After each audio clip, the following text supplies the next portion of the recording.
পতিতালার মেয়েটি যখন খদ্দের থেকে হাজার হাজার নোট নিয়ে ঘৃণার চোখে গালি দেয় যে এই সমাজ আমাকে বেশ্যা বানিয়েছে, ঠিক তখনই দেশের কোনো এক প্রান্তে কোনো এক মেয়ে 100 টাকার 3টা নোট নিয়ে সমাজকে ধন্যবাদ দেয়, সমাজ আমাকে কাজ করার সুযোগ করে দিয়েছে।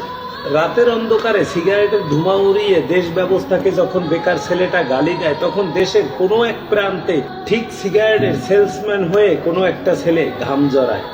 কোটিপতি ছেলেটা যখন ঘুম থেকে উঠে তার মাকে বৃদ্ধাশ্রমে নিয়ে যাওয়ার জন্য ব্যস্ত থাকে, ঠিক তখনই দেশের কোনো এক প্রান্তে কোনো এক গরিব সন্তান তার মায়ের মুখে একটা রুটি দেওয়ার জন্য পরিশ্রমের ভিতরে ঘুরে বেড়ায় দাঁড়ে দাঁড়ে।